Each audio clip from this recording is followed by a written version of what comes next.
Hola, vamos a darle seguimiento a la actividad de vigilancia de la salud, al tema de vigilancia de la salud, y el siguiente tema que corresponde ver es el corredor endémico. A manera de introducción, la vigilancia de la salud es una actividad de seguimiento, ¿verdad? Es una actividad de recolección de información, pero más que de información es de recolección de datos. Esos datos permiten hacer análisis y esos análisis permiten la interpretación de los datos y eso nos genera información. ¿Sobre qué nos da información un corredor endémico? Sobre eventos de salud o la salud de una población, y sobre todo esto nos va a permitir o nos permite alertar a las autoridades o estar nosotros, en este caso como autoridades de salud, eh, para tomar medidas y evitar que las enfermedades avancen, ¿sí?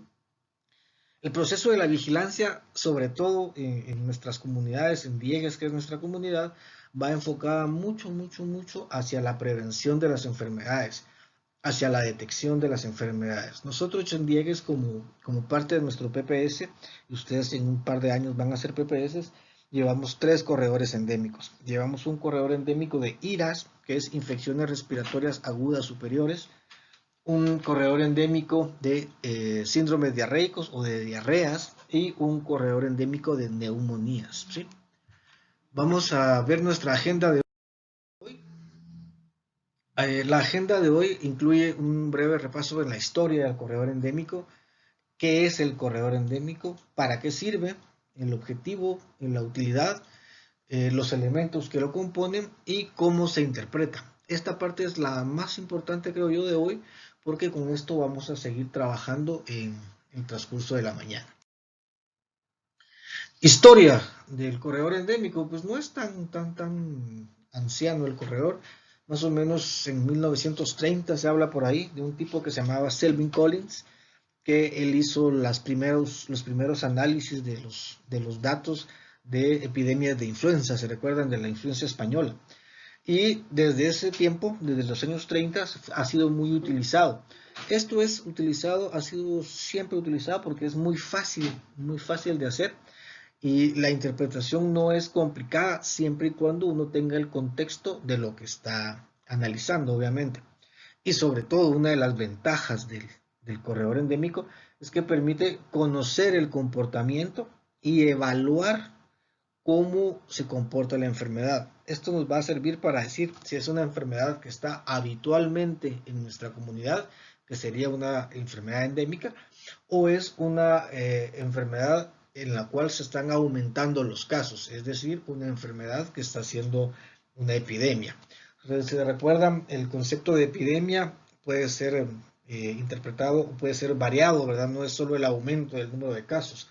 Un solo caso de una enfermedad que esté controlada puede ser considerada como epidemia. El ejemplo que siempre les pongo, en Guatemala no tenemos casos de polio hace muchos años. Un caso de polio que tengamos en Guatemala ya se considera una epidemia, aunque sea solo un caso. Entonces, para que tengamos claro que pues, el decir epidemia no significa un montón de casos, sino que puede ser solo un caso, ¿verdad? ¿Cuál es el concepto entonces de la vigilancia o del corredor endémico? Perdón. Básicamente, el corredor endémico es una representación gráfica de la incidencia de una enfermedad, ¿sí?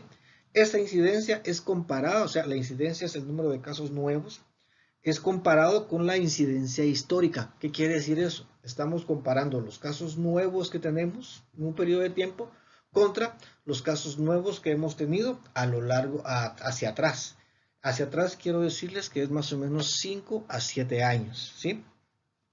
Esto nos va a permitir detectar de una manera temprana cifras o casos que sean anormalmente altos o casos, o en el mejor de los casos, una disminución en el número de los casos de la enfermedad que se está estudiando. Esta es una forma de identificar cómo se comportan las enfermedades, porque en números y en gráficas nos permite ver, nos permite describir cómo se distribuye la enfermedad en un periodo de tiempo, ¿sí? Captura entonces lo observado y lo esperado, lo compara. Estamos comparando lo que está viviendo en este momento, lo que está pasando en este momento. Vamos al contexto de Diegues. Vamos a ver cuántas infecciones respiratorias agudas superiores estamos teniendo este 2020 comparado con lo que hemos tenido en los últimos 5 a 7 años. El objetivo de la vigilancia del corredor endémico, perdón, es básicamente entonces detectar variaciones en el comportamiento de las enfermedades. Las enfermedades tienen un comportamiento más o menos habitual. Diegues es un perfecto ejemplo de esto. Los que han estado en Diegues en la primera mitad del año saben que en la primera mitad del año tenemos varicela. En Diegues siempre históricamente hemos tenido varicela. Entonces nosotros, aunque no llevamos correo endémico de casos de varicela, sí podemos saber que en esa época va a existir casos de varicela. Ese es el comportamiento habitual que esperaríamos, que esperamos nosotros y que tenemos de la enfermedad. Si por ejemplo empezásemos a tener casos de varicela en agosto, que es un mes que nunca hemos tenido, empezaríamos a sospechar y a ver qué pasó, por qué se están dando esta situación. Entonces, el corredor endémico de iras, diarreas y neumonías de Diegues lo que nos permite es prevenir realmente el aparecimiento de los casos y controlar si hay un aumento repentino en cualquiera de estas enfermedades que puedan afectar a nuestra comunidad. La utilidad entonces es básicamente el corredor endémico una herramienta para continuar la vigilancia epidemiológica que platicábamos la semana pasada. Esto nos va a permitir generar análisis de unas enfermedades en específico. Nosotros decidimos hacer estos corredores hace años de estas 3 enfermedades porque son las que muestran más incidencia o una alta incidencia en nuestras comunidades, y esto es en todo Fraijanes. Obviamente esto nos ha permitido determinar situaciones o identificar situaciones en las que se está dando una epidemia o se está dando un brote. Esos conceptos, pues, me imagino que ustedes ya lo recuerdan, y si no, pues los podemos platicar. Sobre todo, el corredor endémico, la utilidad más grande es la predicción de epidemias. Esto suena así como pretencioso, pero sí se puede dar. Por ejemplo, si nosotros empezamos a ver un aumento en el caso de casos de diarrea en la comunidad, podemos prever si esto es una epidemia, si es un brote, si hay algo ahí que esté afectando y que esté provocando que se estén aumentando los casos. También podemos ver, esa es la parte buena, si podemos ver si hay un descenso de los casos y tratar de identificar por qué se están descendiendo o por qué está descendiendo el número de casos. ¿Cuáles son los elementos que conforman el corredor endémico? Ahora se los voy a mostrar. Tiene varios elementos y son bien importantes. El primer elemento es la curva endémica o nivel endémico, que es esto que les estoy señalando acá, ¿sí? Esto es básicamente la frecuencia esperada. ¿Qué quiere decir esto? Esto es lo que esperamos nosotros que haya. Por ejemplo, este es el canal endémico para SIDA en México del 2005 al 2009, o sea, son 5 años, y los casos del 2010. Esto que está acá son los casos del 2010, vean esta línea, ¿sí? Y estos sectores que están acá se han logrado sacar contando los casos que han pasado desde el año 2005 al 2009. Esto lo van a entender mejor cuando hagamos el ejercicio que vamos a trabajar hoy en clase. Pues entonces la curva o nivel endémico es lo que esperaríamos que haya de casos en la comunidad, ¿sí? Tenemos otro que es el límite superior o umbral epidémico. Esta es la frecuencia máxima que durante los últimos 5 años hemos tenido. Si nos llegamos a pasar de esto, quiere decir que hay algo mal, quiere decir que está pasando algo, que se está aumentando por alguna razón, ¿sí? Hay un nivel inferior, un nivel de seguridad. Esto es el número de casos mínimos. Esto es lo mínimo que hemos tenido a lo largo de los años. Y esperaríamos pues que este vaya disminuyendo, y esto sería reflejo de prácticas, de buenas prácticas en cuanto a salud, ¿verdad? Mejores médicos, mejores diagnósticos, tratamientos. Todo eso influiría en que esto descendiera. Vamos a ver ahora las zonas del corredor endémico. El corredor endémico tiene varias zonas. La primera es la zona de éxito, que es la zona que nos sirve para conocer que los casos son menos de lo que hemos observado en los últimos años. Esto sería ideal, ¿verdad? Que tuviéramos una situación así, pero pues en la vida real no es muy frecuente que pase. Hay una zona de seguridad. En la zona de seguridad la enfermedad se comporta habitualmente como lo hace. Esto quiere decir que en esta zona estamos viendo cómo se ha comportado la enfermedad. Esto es lo normal. Hasta aquí sería normal de alguna manera. Es una zona pues, mal llamada de seguridad. Yo le llamaría la zona de normalidad, en lo que esperaríamos que estos casos aparezcan, ¿verdad? Hay una zona de alarma. La zona de alarma, pues el nombre lo dice, es el momento en que la enfermedad nos está informando que hay condiciones necesarias para un aumento de esos casos. Aquí, en este mes de mayo, está pasando algo que hace que se estén aumentando los casos. De alguna manera está pasando algo. ¿Qué es lo que está pasando? Esta es una de las cosas que nos permite entender la elaboración y el análisis de los corredores endémicos. Hay una zona que se llama zona de epidemia, que obviamente aquí el nombre lo dice, es una presencia de casos mayor a lo esperado.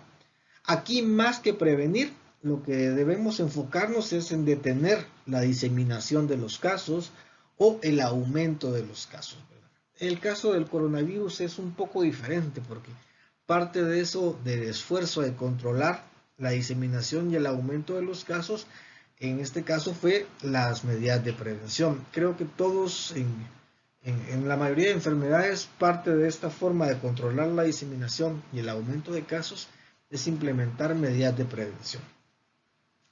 Hay entonces que tenemos las 4 zonas que conforman un corredor endémico.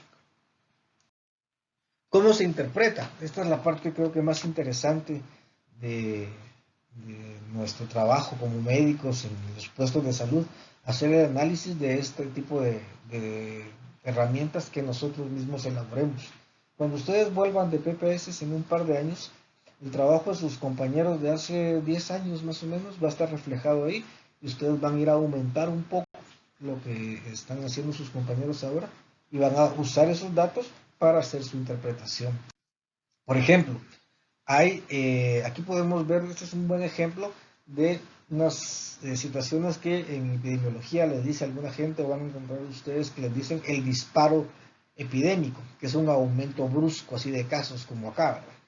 Este disparo epidémico puede ser aquí debido a que, por ejemplo, en agosto hicieron una jornada, por ejemplo, vamos a hacer en el mes de agosto el día de hacernos la prueba de VIH todos. Entonces, a mayor cantidad de pruebas, obviamente mayor cantidad de casos. Y por eso es que hay este disparo epidémico, este aumento brusco de los casos, ¿verdad? Otro ejemplo de causas de disparos epidémicos es que hay mejores pruebas. Esto pasó en Guatemala y esto sí es totalmente verídico. Cuando mejoraron las pruebas de detección de VIH, se dispararon los corredores endémicos de VIH en Guatemala, porque antes no se hacían tantas pruebas. Se hicieron más pruebas, se mejoró la calidad, entonces la gente empezó a ser diagnosticada. Una cosa que también pasa muy a menudo es el cambio de personal. Dirán ustedes, ¿cómo influye eso en el corredor endémico? Es bien sencillo. En el corredor endémico, por ejemplo, con nosotros, con los PPS se ve.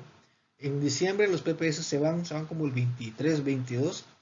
Y en esa semana, pues no tenemos PPS después de Navidad. Y